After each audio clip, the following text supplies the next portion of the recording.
Күндүн маанилүү жаңылыктар менен тааныштырып, бүгүн программасы студияда мен Тимур Владислав. Саламатсыздарбы? Алгач чыгарылыштын кыскача мазмуну менен таанышып алыңыздар. Тажикстандын тоолуу Бадахшан аймагында абал тынч эмес, бир адам каза болду. Бажы кызматынын төрагасы аткезчиликке таасирдүү адамдардын аралашып жатканын билдирди. Чаткал районундагы орто мектепте 17 майда сабак учурунда класстын шыбы урап түштү. Бишкекте 2021 жылы уурдалып киши колдуу болгон Айзада Канатбекованын апасы Назгүл Шакенова адам өмүрүн алган окуя боюнча укук коргоо органдары иштебей жатканын айтып, бийликке кайрылуу жасады. Ал кызынын өлүмүнө алып келген окуяны алдын алуу, тез аракеттенүүдө кайдыгерлик кылган милиция кызматкерлери жоопко тартылбай жатканын айтып, аларды жазалоону талап кылган. Милиция кызматкерлеринде Айзаданы сактап калууга толук мүмкүнчүлүгү болгонуна карабай көңүл кош мамиле жасап, кызы бойго жеткенин, турмушка чыкса жакшы болоорун айтып, шылдыңдашканын айткан. Назгүл Шакенова милиция кызматкерлерине чара көрүүнү өтүнүп, буга чейин башкы прокуратурага дагы кайрылганын, бирок алгылыктуу иш жүрбөгөндүгүн билдирген. Башкы прокуратура бул билдирүү боюнча комментарий бере элек. 5 апрелде жогорку кеңеш жыйынында Айзада Канатбекованы куткарууга аракет жасабаган делген милиция кызматкерлерине чара көрүү маселеси көтөрүлгөн. Ички иштер министринин орун басары Эркебек Ашырходжаев кызматтык териштирүүнүн негизинде бир канча кызматкер жумуштан бошотулганын, жаза мөөнөтү бүткөн болсо кайра алынган болушу мүмкүн экендигин билдирген. Ички иштер министрлиги бул боюнча маалыматты тактап бермей болгон. Жалал Абад облусунун Чаткал районунун Терексай айыл өкмөтүнө караштуу номер 18 Амирабек Чымканаев атындагы орто мектепте 17 майда сабак учурунда класстын шыбы урап түштү. Өзгөчө кырдаалдар министрлигинин кызматкерлери 16 окуучу, бир мугалимди коопсуз жайга алып чыгып, Алабука райондук ооруканасына жөнөттү. Маалыматка караганда балдар 3-класстын окуучулары, алардын абалы жакшы деп кабарланды. Чаткал районунун билим берүү бөлүмү мектеп 1960 жылдары салынганын, имарат авариялык абалда болбогонун билдирди. Социалдык тармактарга тараган сүрөттөрдө 3-класстын окуучуларынын окуу куралдарын, топу чаң болгон сумка, парталарды көрүүгө болот. Бизге жеткен маалымат боюнча мектептин шыбы ошол мезгилде мектепте эмдөө жүрүп жаткандыгына байланыштуу окуу бөлмөсүндө окуучулар болгон эмес. Окуучулар жаңы эле ошо окуу класска бөлмөгө кирип келе жатканда болду деген бизге жеткен маалымат боюнча ушундай жетип атат. Ал эми эжекеси ошо окуу классында болгондуктан жабыр жеңил жаракат алган. Бул азыркы учурда ошол жердеги Эти Бакыр Терексай ишканасынын автоунаасы менен ошо мектеп окуучулары жана эжекеси Алабука районуна медициналык кароодон өтүп жатышат. Бул боюнча медицина кызматкерлери өздөрүнүн жыйынтыгын беришет. Бишкекте саламаттык сактоо министри Алымкадыр Бейшеналиевди колдогон митинг өтүп жатат. Чогулгандар министрдин жүргүзүп жаткан реформалары туура багытта бара жатканын, бирок коррупция менен күрөшкөндөр куугунтукка алынып жаткандыгын айтышты.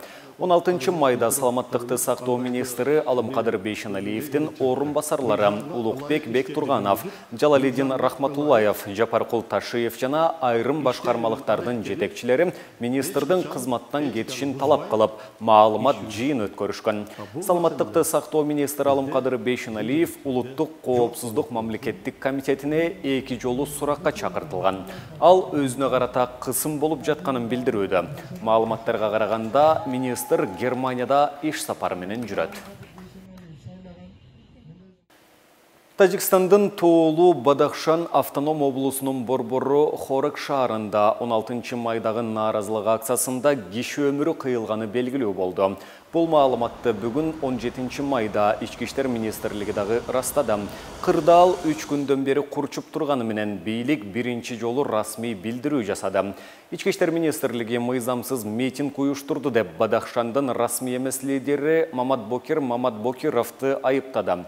Ички иштер министрлигинин маалыматында милиция кызматкерлерине куралдуу кол салуу болгондо 3 тартип коргоочу жарадар болгондугу айтылат.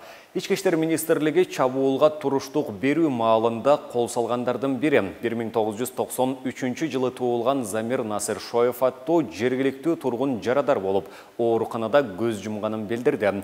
Ал эми башка булактар маркум бөлөк жагдайда каза болгондугун айтууда. Азаттыктын тажик кызматындагы Озодер радиосу кабарга ылайык Гулякен конушунун 1992 жылкы туулган тургуну Замир Насыршоев милиция менен кагылышууда каза тапкан. Буга чейин Озодер радиосунун булактары Хорок шаарында нааразылык акциясында кеминде 3 киши жараат алганын билдиришкен. 16 майда милиция Хорок шаарынын борборуна багыт алган жаштардын тобун токтотуу үчүн көздөн жаш чыгаруучу газ жана желим окторду колдонгону кабарланган.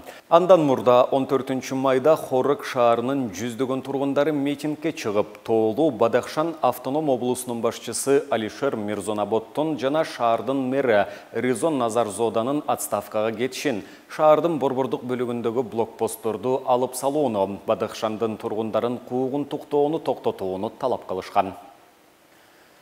Мамлекеттик бажы кызматынын төрагасы Самат Исабеков Баткен облусунун Тажикстан менен чектешкен Чоңтала айылындагы развилка тилкесиндеги убактылуу ачылган өткөрмө бекетте быйыл бажы эрежеси 16 жолу бузулганын билдирди. Бул тууралуу ал 17 майда парламенттин укук тартиби, кылмыштуулук менен күрөшүү жана коррупцияга каршы аракеттенүү боюнча комитеттин жыйынында айтты. Жыйынтыгында бюджетке 1 миллион 66 миң сом кайтарылган. Исабеков коңшу өлкөлөр менен чегара толук такталып бүтелектигине байланыштуу аткезчилик дагы деле токтобой жаткандыгын маалымдады. Депутат Русланбек Жакышев бажыдагы аткезчиликтин артында чиновниктер тураарын айтып, алардын атын ачык жарыялоого чакырды. Депутаттын суроосуна бажынын төрагасы мындай жооп кайтарды. Туура айтасыз, таасирдүү адамдар бар. Материалдар прокуратурага өткөрүлүп берилген. Тергөө иштерине тоскоол болбош үчүн бул купуя сыр катары турат, деди Исабеков. Ошо контрабандистердин артында кимдер турарын билесиздер, ошол жөнүндө айта аласызбы? Контрабанданы жөнөкөй жарандар ташый албайт да бул боюнча. Сөз артында бир чоң чиновник, аттуу баштуу бирөө туруш керек да. Ошон бир коомчулукка так айтып койсоңуз ким турарын?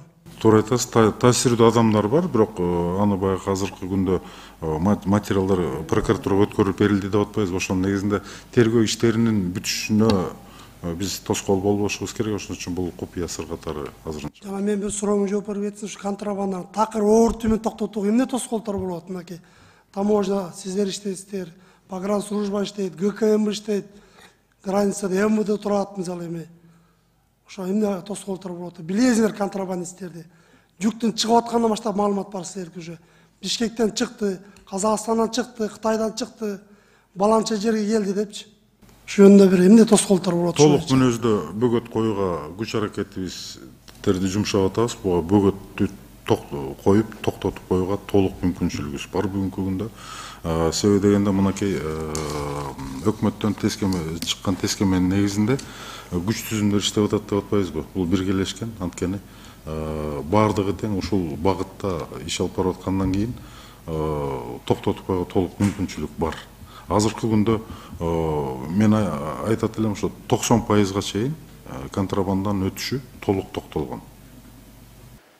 Ош эл аралык аэропортунун айрым кызматкерлери 17 майда Ошто пикетке чыгып, аэропорттун жетекчилигине нааразылыгын билдирди. Ош аэропортунун диспетчерлик бөлүмүнүн жетекчиси Жылдыз Токторбаева мекеменин башчысы Арипжан Токуров ага жана айрым кызматкерлерге кысым кылып, кадрдык башаламандык болуп жаткандыгын айтты. Кое турган адамдарын кызматка коюп, ала тургандарын алып бүттү. Биз президент Садыр Жапаровга, башкы прокурор Курманкул Зулушевка кайрылабыз. Мен кызматкерлердин укугун коргоп чыксам, мага болоор болбос жалааны жаап атат. Сен сыртка көп чыгат экенсиң. Копуя документтерге сенде укук бар деп атышат. Биздин кызматта эч кандай жашыруун документ жок, деди Токторбаева. Ош эл аралык аэропортунун башчысы Арипжан Токуров мекеменин айрым кызматкерлеринин дооматын четке кагып, кызматкерлерге куугунтук болбогонун билдирүүдө. Бүгін 17 майда президенттин Ош облусундагы ыйгарым укуктуу өкүлү Зиядин Жамалдинов облустук төрөт үйүндө жарыкка келген 4 темден кабар алды. Өкүлчүлүктүн басма-сөз кызматы кабарлагандай, ымыркайлардын ата-энесине 100 000 сом сүйүнчү берилди. 2 майда Ош шаарында Карасуу районунун 30 жаштагы тургуну 4 тем төрөгөн. Учурда ымыркайлардын жана эненин абалы жакшы экендиги айтылды. Алар үйүнө чыгарылган. Мына ушундай жагымдуу жаңылык менен бүгүнкү берүүбүздү жыйынтыктайбыз. Кийинки эфирлерден амандашканча сак саламатта туруңуздар.